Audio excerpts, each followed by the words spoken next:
اگر کوئی انسان حرام کا ایک لقمہ اپنے پیٹ کے اندر داخل کرتا ہے 40 دن تک اس کی دعائیں قبول نہیں ہوتی۔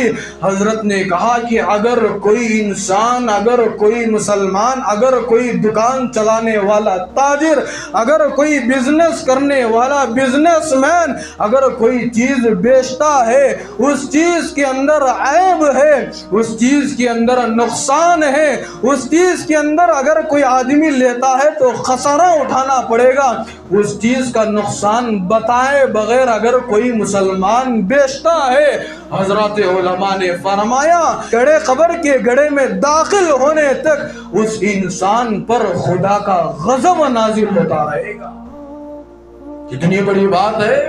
حضرت نے کہا اگر کوئی آدمی کوئی چیز بیچتا ہے، نقصان ہے، معلوم ہے کہ اس چیز کے اندر جو میں بیچ رہا ہوں نقصان ہے، خریدنے والے کو نقصان اٹھانا پڑے گا، گھاٹا اٹھانا پڑے گا، بتائے بغیر اگر بیچ رہا ہے، جب تک وہ چیز اس کے پاس رہے گی، جب تک یہ دنیا میں رہے گا، بزرگان محترم، وہ خدا کے غضب کا شکار ہو جائے گا۔ ہمیشہ ایسے ظالم پر اللہ کی لعنت اترتی رہے گی، اللہ کی لعنت برستی رہے گی۔ ایسے مسلمان پر جو تجارت میں کوئی نقصان کی چیز کو بتائے بغیر بیچتا ہے۔ صحبت اللہ والوں کی، صحبت اللہ والوں کی اللہ سے ملوا جاتی ہے، صحبت اللہ والوں کی اپنا رنگ دکھا جاتی ہے۔ بزرگان محترم، اللہ تبارک و تعالی نے نبی کریم صلی اللہ علیہ وسلم کو بہت سارے صفات دے کر اس دنیا میں مبعوث فرمایا ہے۔ ان میں سے ایک ایک صفت ایسی ہے کہ اس پر ایک ایک جمعہ بھی کم پڑ جائے گا، لیکن کچھ صفات وہ ہیں جو اس جمعہ میں آپ کے سامنے عرض کروں گا، بڑے توجہ کے ساتھ سننے کی ضرورت ہے کہ یہ اللہ کے نبی علیہ السلام کے صفات ہیں۔ اللہ تبارک و تعالی نے جناب محمد الرسول اللہ صلی اللہ علیہ وسلم کو اس دنیا میں بھیجا تو ان صفات میں سے سب سے پہلی صفت یہ ہے، قرآن مجید کی وہ آیت کہتی ہے یا ایھا النبی انا ارسلناک شاہدا ومبشرا ونذیرا۔ قرآن مجید کہتا ہے کہ سب سے پہلی صفت یہ ہے کہ اللہ تبارک و تعالی نے جناب محمد الرسول اللہ صلی اللہ علیہ وسلم کو شاہد بنا کر بھیجا، گواہ بنا کر بھیجا۔ یہ سب سے پہلی صفت ہے۔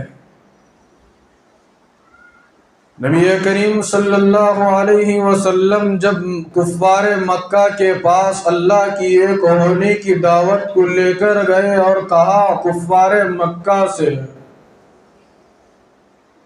کہ تم یہ پاک سرزمین پر 360 بتوں کی تم پوجا کرتے ہو، سب بتوں کو چھوڑ کر ایک خالق کو مان لو، ایک اللہ کے ہونے کی گواہی کو تسلیم کر لو۔ کفار مکہ وہ تھے جنہوں نے 360 بتوں کی پوجا کیا کرتے تھے۔ ہم پر کفار مکہ نے 360 بتوں کی عبادت اور پوجا کیا کرتے تھے۔ کسی کا بت، کوئی بارش کے بت کو اپنا خدا سمجھ لیتا تھا، کوئی بیماری کا خدا بنا لیا تھا، کوئی صحت مند کا خدا، کسی کو کفار مکہ نے اپنا خدا اور معبود بنا رکھا تھا، سمجھ رکھا تھا۔ اللہ کے نبی علیہ السلام نے ان کفار مکہ کے پاس جا کر کہا کہ ان 360 بتوں سے کچھ نہیں ہوتا تم ایک اللہ کی پرستش کرو، تم ایک اللہ کو مان لو، تم ایک اللہ کے ہونے کی سچی گواہی دے دو، وہی تمہارا برحق معبود ہے، وہ تمہاری ہر ضرورت کو پورا اور مکمل کرے گا۔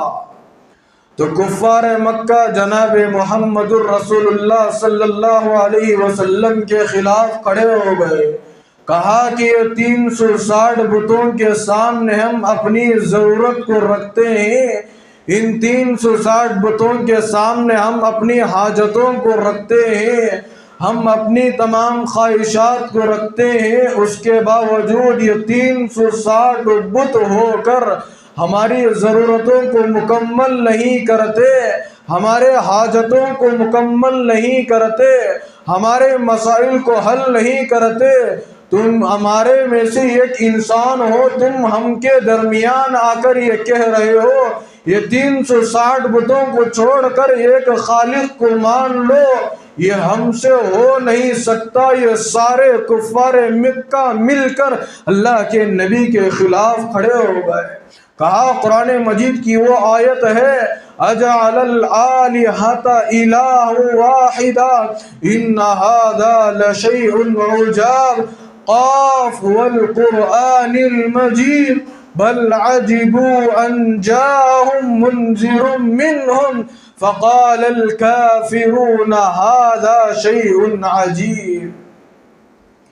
کفار مکہ رسول اللہ صلی اللہ علیہ وسلم سے کہنے لگے کہ ہم ہی میں سے ایک آدمی ہم کو آ کر یہ خدا کی عبادت کرنے کا پیغام پہنچا رہے، یہ تو بہت بڑی عجیب چیز ہے، یہ تو بہت بڑی بات ہے کہ ہم میں سے ایک آدمی نبی بن گیا، ایک پیغمبر بن گیا، ایک رسول بن گیا، اور ہم کو آ کر ہمارے بتوں سے الگ کرنا چاہتا ہے، ہم کو ہمارے بتوں سے دور کرنا چاہتا ہے، اور ایک اللہ کی طرف بلا رہا ہے۔ یہ ھذا شیء عجیب، یہ تو بہت بڑی عجیب چیز ہے۔ کفار مکہ نبی کریم صلی اللہ علیہ وسلم سے کہنے لگے۔ یہ پہلی صفت تھی بزرگان محترم، اللہ کے نبی علیہ السلام کو شاہد بنا کر دنیا میں بھیجا گیا، گواہ بنا کر دنیا میں بھیجا گیا، اللہ کی طرف جیسے بلاتے گئے ویسے حالات پر حالات آتے گئے، لیکن اللہ کے نبی نے صبر کیا۔ اور دوسری صفت قرآن مجید بیان کرتا ہے وہ مبشرہ، اللہ تبارک و تعالی نے جناب محمد الرسول اللہ صلی اللہ علیہ وسلم کو خوشخبری دینے والا بنا کر دنیا میں بھیجا کہ تم جاؤ لوگوں کے پاس، تم جنت کی خوشخبری سناؤ، جنت کے نعمتوں کی خوشخبری سناؤ۔ یہ ان لوگوں کے لیے ہے جو لوگ ایمان کو قبول کر چکے، جو لوگ ایمان والے ہیں، نیک اعمال کرتے ہیں، ان کے لیے اللہ نے جنت کا فیصلہ کیا ہے۔ ان لوگوں کو اللہ پاک جنت میں داخل کرے گا جو لوگ دنیا میں ایمان کو قبول کیے، اعمال صالحہ کرتے رہے، اللہ کے احکامات پر عمل پیرا ہوتے رہے۔ جاؤ میرے پیغمبر، جاؤ میرے نبی، جاؤ میرے رسول، تم لوگوں تک یہ پیغام پہنچاؤ۔ ان لوگوں کے لیے خوشخبری ہے کہ اللہ پاک ان لوگوں کو ایمان کے بدلے میں جنت عطا فرمائے گا۔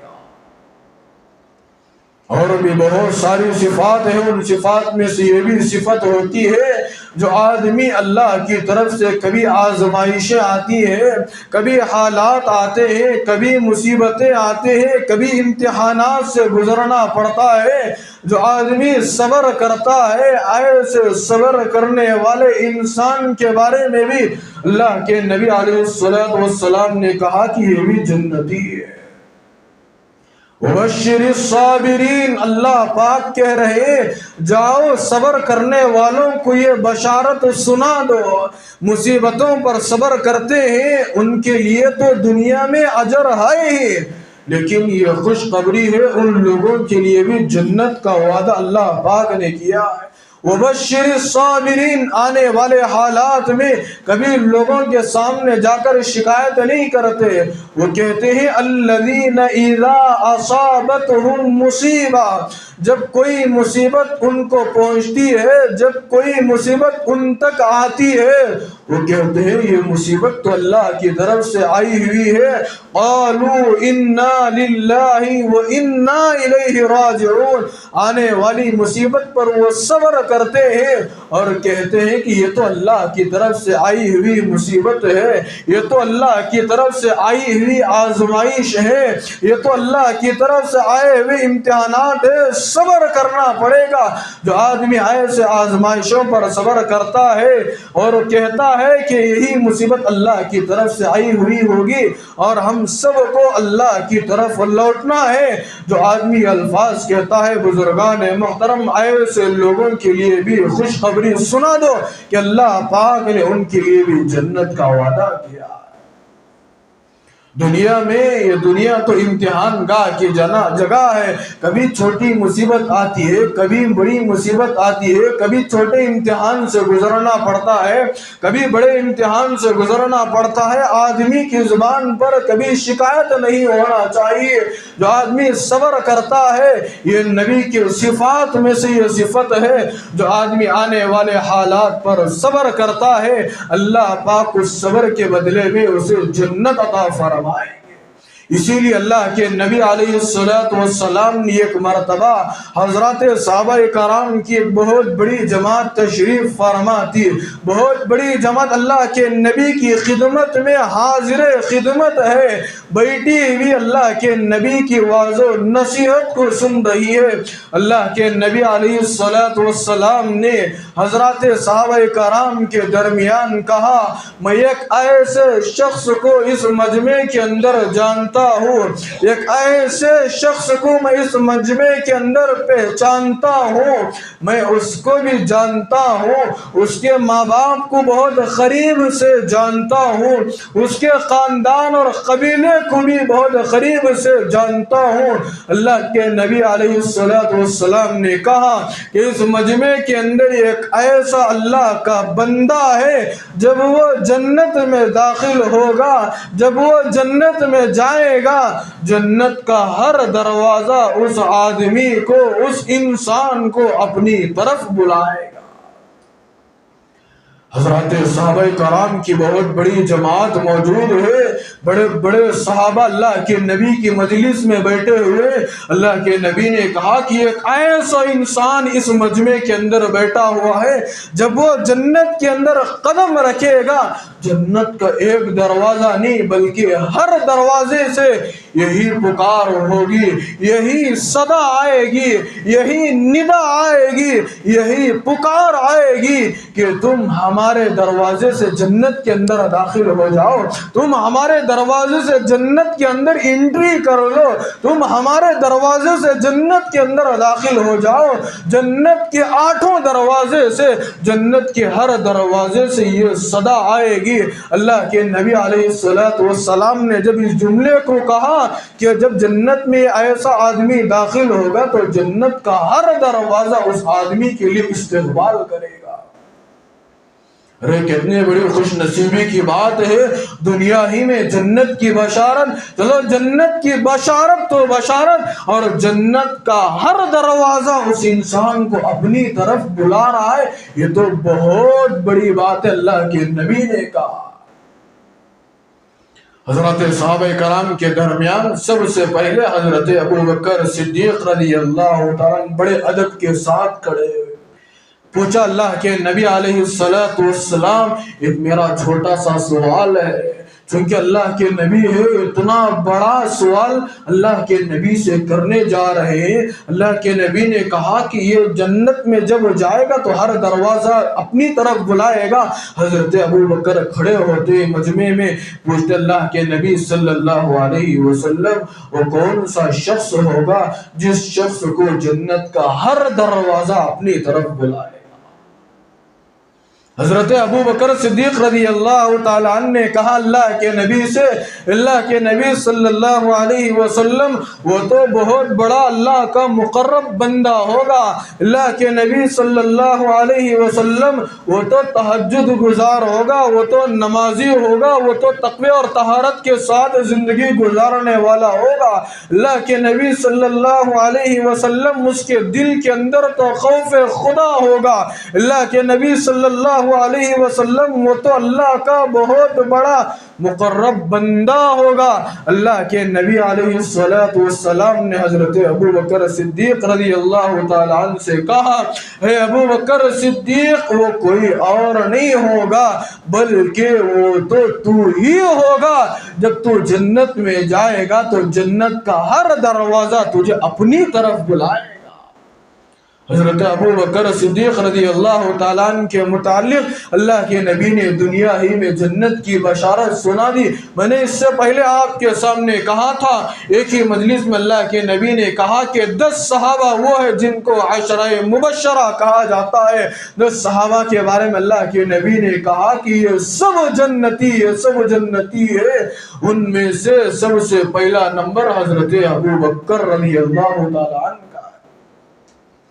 اللہ کے نبی نے کہا کہ اے ابو بکر جب تم جنت میں قدم رکھو گے، جب تم جنت میں داخل ہو جاؤ گے تو جنت کے ہر دروازے سے یہ ندا آئے گی، یہ صدا آئے گی، اے ابو بکر تم ہمارے دروازے سے اندر داخل ہو جاؤ۔ بزرگان محترم توجہ سے سنیے، دل کے کانوں سے سنیے، آج ہمارے دلوں کو پاک کرنے کی ضرورت ہے، آج ہمارے کانوں کے میلوں کو صاف کر کے ان باتوں کو سننے کی ضرورت ہے۔ وہ کون کون سے دروازے ہوگے؟ دعا کیجئے کہ اللہ پاک مجھے اور آپ کو بھی عمل کی توفیق عطا فرمائے۔ دعا کیجئے کہ اللہ پاک اس جمعہ جو باتیں سن رہے ایک ایک بات پر عمل کر کے ایسا کرے کہ قیامت کے دن مجھے اور آپ کو بلکہ ہم جیسے گنہگاروں کا داخلہ اللہ پاک جنت میں عطا فرمائے۔ ہمارے لیے بہت بڑی خوش نصیبی کی بات ہے۔ اللہ کے نبی علیہ السلام فرماتے ہیں، لکھا ہے حضرات علماء نے، وہ جو جنت کے دروازے حضرت ابو بکر کو بلا رہے ہیں اس میں سے بعض دروازے تو وہ ہے، حضرات علماء نے فرمایا ان میں سے ایک جنت کا دروازہ تو وہ ہوگا جو نماز کا دروازہ ہوگا۔ اللہ کے نبی نے، اللہ حضرت ابو بکر صدیق نے دنیا میں رہ کر کبھی کسی حالت میں نماز کو نہیں چھوڑا۔ جنت میں جانے کے لیے حضرت ابو بکر جب جنت میں قدم رکھیں گے تو ایک دروازے سے یہ صدا آئے گی، اے ابو بکر تم ہمارے دروازے سے داخل ہو جاؤ۔ لکھا ہے حضرات علماء نے وہ نماز کا دروازہ ہوگا، نماز کا دروازہ اپنی طرف بلا رہا ہے۔ دوسرا دروازہ صدقے کا دروازہ ہوگا۔ حضرت ابو بکر صدیق رضی اللہ تعالیٰ دنیا میں رہ کر کثرت کے ساتھ صدقہ کیا کرتے تھے، غریبوں کی مدد کیا کرتے تھے، مسکینوں کی مدد کیا کرتے تھے۔ اللہ نے جو مال ان کو دیا ہے اپنی طاقت کے بقدر لوگوں کی ضرورتوں کو مکمل کیا کرتے تھے، چھپتے چھپاتے ہوئے لوگوں کی ضرورتوں کا خیال کر کے تعاون کیا کرتے تھے۔ لکھا ہے حضرات علماء نے صدقے کا ایک دروازہ اپنی طرف بلائے گا، اے ابو بکر صدیق تم ہمارے دروازے سے جنت کے اندر داخل ہو جاؤ۔ تیسرا دروازہ حضرات علماء نے لکھا ہے، حج کیا حضرت ابو بکر صدیق نے، حج کا دروازہ اپنی طرف بلائے گا، اے ابو بکر صدیق تم ہمارے دروازے سے جنت کے اندر چلے جاؤ، ہمارے دروازے سے جنت کے اندر کی انٹری کر لو۔ یہ جنت کے دروازے حضرت ابو بکر کو بلا رہے ہیں۔ سوچئے بزرگان محترم وہ کتنے خوش نصیب صحابہ ہے جن کے بارے میں اللہ کے نبی نے کہا کہ یہ جنتی ہے۔ سب سے پہلے صحابہ کا نمبر آتا ہے حضرت ابو بکر صدیق۔ یہ صحابہ کے بارے میں اللہ کے نبی نے کیا کہا؟ جب جنت کے اندر سب سے پہلا قدم رکھتا ہے جنت کا ہر دروازہ اپنی طرف بلا رہا ہے۔ بزرگان محترم نمازوں کی پابندی کیجئے گا۔ نماز کا دروازہ ہو سکتا ہے کہ مجھے اور آپ کو، ہم جیسے گنہگاروں کو بھی اپنے اندر داخل حاصل کر کے جنت کا داخلہ کروا دے۔ صدقہ کثرت کے ساتھ کیجئے گا۔ آج تو صدقہ کرنے کا ماحول ختم ہو چکا ہے، صدقہ دینے کا مزاج مسلمانوں کے درمیان ختم ہو چکا ہے۔ میں اوروں کی بات نہیں کرتا، میں غریب روڈ پر بھیک مانگنے والوں کی بات نہیں کرتا، مسجد کے دروازے کے کنارے کے پاس کھڑے ہو کر بھیک مانگنے والوں کی بات نہیں کرتا۔ ارے ہم اپنے خاندانوں کے اندر تلاش کریں کتنے غربا وہ ہیں جو بھوک کی وجہ سے اس وقت تڑپ رہے ہیں، بھوک کی وجہ سے اس وقت مر رہے ہیں، بھوک کی وجہ سے اس وقت اپنی زندگی کو غربت میں گزار رہے ہیں۔ اللہ نے مال دیا ہے تو جاؤ ان لوگوں کی ضرورتوں کو مکمل کرو۔ دنیا میں تم ضرورتوں کو مکمل کرو گے، اللہ کے نبی کے اس وعدے پر یقین رکھو، قیامت کے دن جنت کے دروازوں میں سے اللہ ہم سب کا داخلہ جنت الفردوس میں فرمائے کہ مجھے اور آپ کو بھی صدقے کا دروازہ بلائے گا انشاءاللہ۔ سب صدقہ کریں گے انشاءاللہ۔ اگر صدقے پر جاؤں تو کافی باتیں عرض کرنا پڑے گا، لیکن 2-3 باتیں مجھے اس جمعہ آپ کے سامنے عرض کرنا ہے۔ دعا کرے کہ اللہ میرے اس مختصر سے وقت میں برکت عطا فرمائے۔ سچ کہہ رہا ہوں، ہر جمعہ جو عنوان دیکھ کر آتا ہوں بزرگان محترم، ہر جمعہ 2 واقعات میں سے ایک واقعے پر بھی میں مکمل تفصیلی خطاب نہیں کرتا، میرا وقت ہو جاتا ہے۔ اور میں بڑے دکھ اور افسوس کے ساتھ بھی مجھے اس وقت کہنا پڑ رہا ہے کہ ہماری اس مسجد کے اندر 1-10 ہو جاتے ہیں بزرگان محترم، کوئی مصلی نہیں آتے۔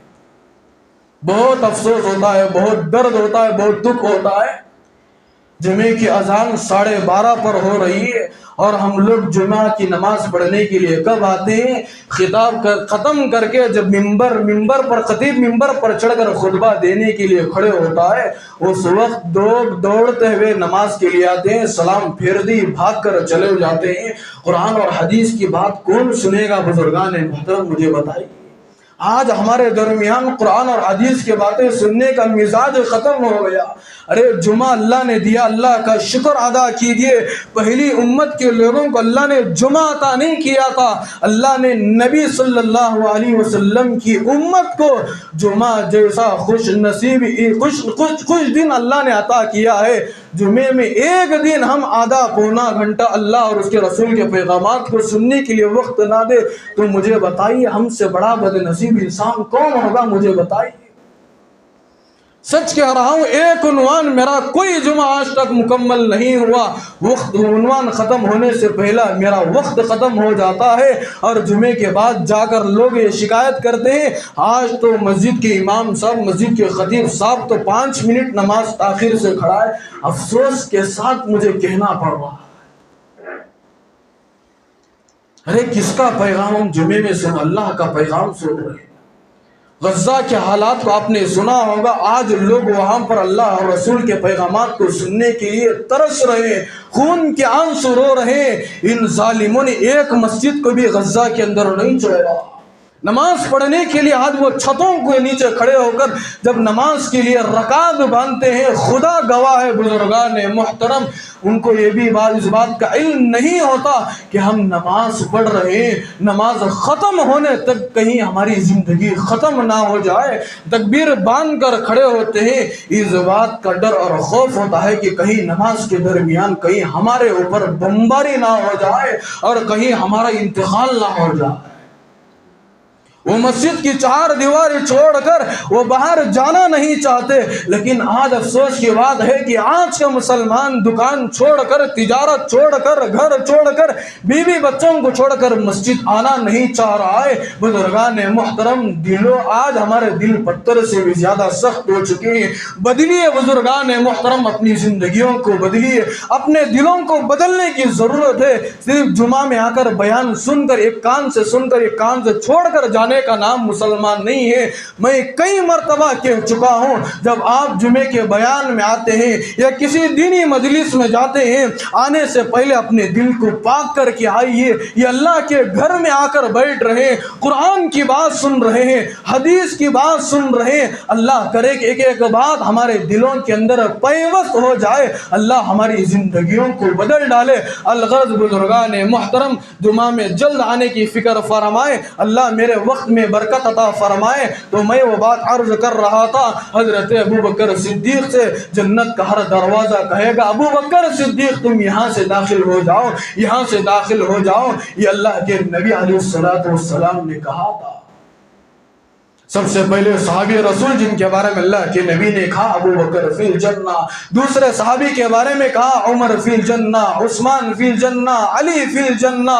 واقعہ بڑا لمبا ہے اور ایک صحابی کا واقعہ بتا کر اپنی بات کو ختم کر دوں۔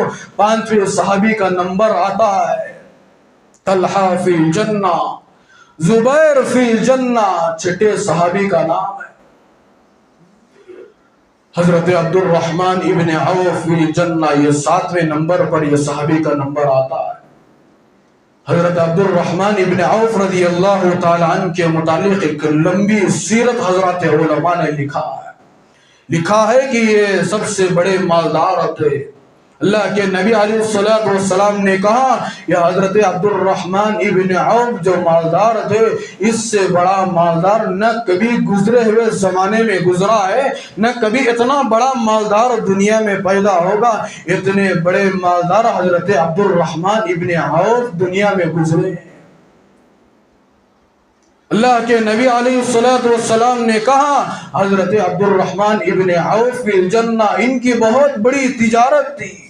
حضرت عبد الرحمن ابن عوف رضی اللہ تعالیٰ عنہ کس چیز کی تجارت کیا کرتے تھے؟ تاجر تھے حضرت عبد الرحمن ابن عوف۔ پروانہ کیا مل رہا ہے؟ جنت کی بشارت دی جا رہی ہے۔ سب سے بڑے تاجر ہیں، تجارت کرنے والے صحابی ہیں، لیکن اللہ کے نبی نے کہا کہ یہ تجارت کرنے والے صحابی یہ تو جنتی، عبد الرحمن ابن عوف یہ جنتی ہے۔ حضرات علماء نے لکھا ہے یہ عطر کی تجارت کیا کرتے تھے، کپڑوں کی تجارت کیا کرتے تھے، تیل کی تجارت کیا کرتے تھے، جو چمڑے کے موزے ہوا کرتے ہیں ان کی تجارت کیا کرتے تھے، بہت سارے چیزوں کی حضرت عبد الرحمن ابن عوف تجارت کیا کرتے تھے۔ لیکن بزرگان محترم جو تجارت کیا کرتے تھے حضرت عبد الرحمن ابن عوف رضی اللہ تعالیٰ عنہ، کبھی ان کی تجارت کے اندر جھوٹ نہیں تھا، کبھی ان کی تجارت کے اندر دھوکہ نہیں تھا، کبھی ان کی تجارت کے اندر فریب نہیں تھا، کبھی ان کی تجارت کے اندر عیاری اور مکاری نہیں تھی۔ اسی لیے اللہ کے نبی نے کہا کہ اللہ پاک نے اتنا بڑا مالدار ان کو بنایا ہے کہ اس سے بڑا مالدار کوئی آج تک نہیں گزرا۔ یہ تاجر آج جنت کی خوشخبری اللہ کے نبی سنا رہے، یہ تجارت کرنے والے صحابی۔ ہم لوگ یہ سمجھتے ہیں کہ نماز پڑھنے والا ہی صرف جنت میں جائے گا، روزہ رکھنے والا ہی صرف جنت میں جائے گا، زکوٰۃ دینے والا ہی صرف جنت میں جائے گا، صدقہ اور خیرات کرنے والا ہی جنت میں جائے گا۔ نہیں بزرگان محترم، تجارت کرنے والا انسان بھی جنت کا حقدار بنے گا۔ وہ کب حقدار بنے گا؟ وہ تجارت کر رہا ہے، اس تجارت سے جھوٹ کو نکالنا پڑے گا، تجارت کر رہا ہے، تجارت سے دھوکے کو نکالنا پڑے گا، تجارت کر رہا ہے، تجارت سے عیاری اور مکاری کو نکالنا پڑے گا۔ میں نے پڑھا نہیں لیکن بہت بڑے عالم دین کے بیان میں سنا ہے۔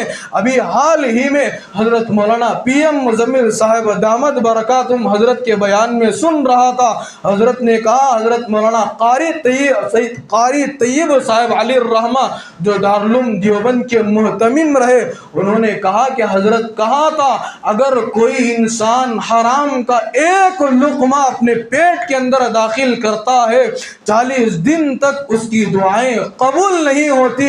حضرت نے کہا کہ اگر کوئی انسان، اگر کوئی مسلمان، اگر کوئی دکان چلانے والا تاجر، اگر کوئی بزنس کرنے والا بزنس مین، اگر کوئی چیز بیچتا ہے، اس چیز کے اندر عیب ہے، اس چیز کے اندر نقصان ہے، اس چیز کے اندر اگر کوئی آدمی لیتا ہے تو خسارہ اٹھانا پڑے گا، اس چیز کا نقصان بتائے بغیر اگر کوئی مسلمان بیچتا ہے، حضرات علماء نے فرمایا کہ گڑھے قبر کے گڑھے میں داخل ہونے تک اس انسان پر خدا کا غضب نازل ہوتا رہے گا۔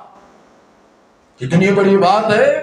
حضرت نے کہا اگر کوئی آدمی کوئی چیز بیچتا ہے، نقصان ہے، معلوم ہے کہ اس چیز کے اندر جو میں بیچ رہا ہوں نقصان ہے، خریدنے والے کو نقصان اٹھانا پڑے گا، گھاٹا اٹھانا پڑے گا، بتائے بغیر اگر بیچ رہا ہے، جب تک وہ چیز اس کے پاس رہے گی، جب تک یہ دنیا میں رہے گا بزرگان محترم، وہ خدا کے غضب کا شکار ہو جائے گا۔ ہمیشہ ایسے ظالم پر اللہ کی لعنت اترتی رہے گی، اللہ کی لعنت برستی رہے گی ایسے مسلمان پر جو تجارت میں کوئی نقصان کی چیز کو بتائے بغیر بیچتا ہے۔ یہ چھوٹی چھوٹی چیزیں ہیں، آج مسلمان کو معلوم نہیں ہوتا، جب ہم بتاتے ہیں لیکن ہم بدنام ہو جاتے ہیں۔ آج مولانا تو ہماری پول کھول دی، آج مولانا کو کیسے معلوم ہو گیا کہ ہم اپنی تجارتوں کے اندر ایسی تجارت کرتے ہیں؟ یہ کھلی ہوئی حقیقت ہے، آج مسلمان کر رہا ہے بزرگان محترم۔ کتنی چیزیں ہیں جو نقصان تو ہوتی ہے، بتائے بغیر بیچ دیتا ہے، خوش ہو جاتا ہے کہ میں نے اس چیز کو بتائے بغیر بیچ دیا، میں نے اس چیز کے اندر 200 روپے نفع کما لیا۔ ارے اللہ کے ڈر سے اپنے دلوں کے اندر اللہ کا ڈر پیدا کیجئے۔ اللہ کے نبی علیہ السلام نے کیا کہا؟ حضرت عبد الرحمن ابن عوف کے بارے میں، یہ بھی جنتی ہے، یہ تجارت کیا کرتے تھے۔ تجارت کرنے والے صحابی کے بارے میں اللہ کے نبی نے کہا کہ یہ جنتی ہے۔ اس لیے بزرگان محترم اور بھی بہت سارے صحابہ کرام کے واقعات ہیں، اللہ کے نبی نے کہا یہ جنتی، یہ جنتی، یہ جنتی ہے۔ دعا کریے کہ اللہ پاک ہم سب کو جنت والے اعمال کرنے کی توفیق عطا فرمائے۔ تاجر حضرات یہاں پر بیٹھے ہوئے آج سے ارادہ کر کے اٹھیے گا بزرگان محترم، آج کے بعد سے ہم اپنی تجارتوں کے اندر جھوٹ نہیں بولیں گے انشاءاللہ۔